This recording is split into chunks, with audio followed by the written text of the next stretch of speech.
वैसे तो rail, truck, हवाई जहाज सबके थ्रू व्यापार होता है, मगर सबसे ज्यादा व्यापार किया जाता है पानी के जहाज के थ्रू, जिसमें एक ही बार में इतना सामान आ सकता है कि पूरे शहर की जरूरत पूरी हो जाए।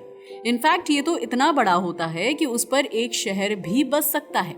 मगर क्या आपने कभी सोचा कि सबसे बड़ा शिप कौन सा है? आखिर उसमें कौन सा माल लाया जाता है और उसकी लंबाई कितनी होती है? क्योंकि आज हम बात करेंगे दुनिया के सबसे बड़े कंटेनर शिप की, जिसकी लंबाई इतनी ज्यादा है कि अगर इसे सीधा खड़ा कर दें तो एफिल टावर भी पीछे छूट जाए। साथ ही आज हम जानेंगे कि इतने बड़े जहाज पर जिंदगी कैसी होती है। क्या यहाँ पर भी नॉर्मल लाइफ जी जाती है या फिर यहाँ हर दिन एक जंग होती है? आइए डिटेल्स में जानते हैं। आपके आसपास जितनी भी चीजें हैं, चाहे आपका मोबाइल हो, कपड़े हो या बुक्स, उनमें से ज्यादातर कंटेनर शिप के थ्रू होकर ही आपके पास आई हैं। लेकिन क्या आपने कभी सोचा है कि इस टाइप के कंटेनर शिप पर जिंदगी कैसी होती है? उससे भी बड़ा सवाल ये है कि इस पर काम करने वाले लोग बिना इंटरनेट के, बिना फैमिली से बात किए समुद्रों के बीच महीनों तक कैसे रहते हैं, और आखिर समुद्र में उठने वाली लहरों से खुद को कैसे बचाते हैं, वो सब जानेंगे। मगर सबसे पहले बात करते हैं कंटेनर शिप की। दुनिया का सबसे बड़ा कंटेनर शिप एवरग्रीन कंपनी का है और इसका नाम है एवर एलॉट, MSC एरेना या HMM एल्जीसिरस, जो 400 मीटर लंबा है। इसमें 23,992 कंटेनर रखने की क्षमता है। ये कंटेनर कितने ज्यादा हैं, इसका अंदाजा इस बात से लगा सकते हैं कि अगर इन्हें जमीन पर लाइन से रखा जाए तो ये एक शहर से दूसरे शहर तक जाने का रास्ता बन सकता है। अब सवाल ये उठता है कि इतना बड़ा जहाज, इतने बड़े कंटेनर्स होते हैं, तो इसे चलाता कौन है? इसे चलाने के लिए तो बहुत सारे लोगों की जरूरत होती होगी। आपका सवाल एकदम वाजिब है, लेकिन इसे चलाने के लिए बहुत ज्यादा नहीं, केवल 20 से 25 लोगों की जरूरत होती है। ऐसा इसलिए क्योंकि ये कोई लग्जरी क्रूज नहीं है। यहाँ पर कोई डांसिंग डेक या स्विमिंग पूल नहीं है। इनफैक्ट ये तो एक चलती फिरती फैक्ट्री है। यहाँ पर मौजूद हर व्यक्ति का अपना एक काम होता है जो पहले ही डिसाइडेड होता है। एक होता है कैप्टन, जो इस पूरे क्रू की कमान संभालता है। दूसरा होता है चीफ इंजीनियर, जिसका काम होता है इंजन, ऑयल और मशीनरी की निगरानी करना। तीसरा होता है डेक ऑफिसर। डेक ऑफिसर की बात की जाए तो ये रास्ते और कैप्टन की स्थिति चेक करता रहता है। पूरी टीम का पेट भरने के लिए यहाँ एक कुक भी होता है। इस शिप पर सभी लोगों की ड्यूटी सुबह 6 बजे से स्टार्ट हो जाती है। सबसे पहले इंजन चेक किया जाता है, मौसम रिपोर्ट, कंटेनर लोडिंग रिपोर्ट, मौसम अलर्ट और रास्ते की प्लानिंग की जाती है। मगर सबसे ज्यादा हार्डवर्क होता है लोड बैलेंस का, क्योंकि अगर कंटेनर एक्स्ट्रा या गलत ढंग से लोड हो जाएं तो जहाज का संतुलन बिगड़ सकता है और फिर धीरे धीरे समुद्र में झुककर तबाही मचा सकता है। तभी तो इस जहाज पर होने वाली छोटी सी गलती $1 बिलियन का नुकसान बन सकती है, और यहाँ पर तो ये खतरा हर रोज बना रहता है। तो आप खुद सोच कर देखिए, इतने खतरों के बीच ये लोग आखिर यहाँ कैसे जीते होंगे, वो भी जानेंगे। मगर सबसे पहले बात करते हैं इस जहाज की, जो चारों तरफ समुद्र से घिरा रहता है। यहाँ ना तो मोबाइल नेटवर्क होता है, ना ही एंटरटेनमेंट का कोई साधन। यहाँ पर बस मशीनों की आवाज, कंटेनर्स की सरसराहट और समुद्र की सन्नाटेदार गूंज के अलावा और कुछ नहीं होता। यहाँ पर ना किसी को संडे की खुशी होती है, ना ही मंडे का गम। यहाँ हर दिन बस एक ही तरह का होता है, बस काम का। एवर रेडी काम, सोना, खाना एंड सेम रूटीन बना रहता है। अगर एक नॉर्मल डे की बात की जाए तो ये सुबह 6 बजे स्टार्ट हो जाता है। सबसे पहले क्रूज पर रिपोर्टिंग की जाती है, फिर वेदर एनालिसिस किया जाता है। इसके बाद चेक की जाती है इंजन की हेल्थ, और फिर उसकी रिपोर्ट कैप्टन तक पहुंचाई जाती है, और फिर पूरे जहाज का इंस्पेक्शन किया जाता है। यहाँ पर हर एक सेकंड का हिसाब रखा जाता है। हर एक सेकंड कीमती होता है, क्योंकि छोटी सी गलती भी बहुत बड़ी पड़ सकती है।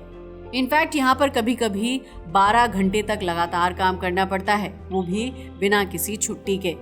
लोग हफ्तों तक यूं ही चलते रहते हैं। लेकिन सवाल ये है कि आखिर ये लोग इतने दिनों तक अकेले कैसे रहते हैं, क्योंकि आप जानते ही हैं कि समुद्री जहाज पर कई सारे नाविक 6 महीने तक अपनी फैमिली से नहीं मिल पाते हैं। यहाँ पर वीडियो कॉल तक का ऑप्शन नहीं होता, क्योंकि बीच समुद्र में चार्जिंग तो छोड़िए, सिग्नल भी नहीं मिलता। यहाँ पर लोग अकेलेपन से जूझते हैं। अकेलेपन की सबसे बड़ी खतरनाक चीज होती है मेंटल स्ट्रेस। कई बार ऐसा होता है कि शिप में कुछ लोग बीमार भी पड़ जाते हैं, लेकिन अस्पताल तो इससे कोसों दूर होता है।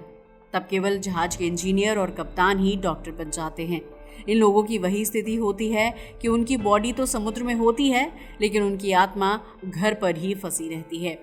और ये तो कुछ भी नहीं, कभी कभी समुद्र केवल अपने तूफानों के लिए नहीं बल्कि समुद्री लुटेरों के लिए भी बदनाम होता है। दरअसल समुद्र में बहुत सारी जगह ऐसी हैं जहां समुद्री लुटेरे पाए जाते हैं, लेकिन नाविकों को इन सारे खतरों से निपटना होता है। आखिर कैसे? क्या इन हालातों के लिए उन्हें पहले से ट्रेन किया जाता है, या फिर जहाज पर सिक्योरिटी गार्ड्स होते हैं, या फिर इनके पास हथियार होते हैं? आप खुद सोच कर देखिए कि आप ऐसे जहाज पर हैं जो अफ्रीका के हॉर्न के पास से गुजर रहा है, जहां मौजूद है सोमालिया।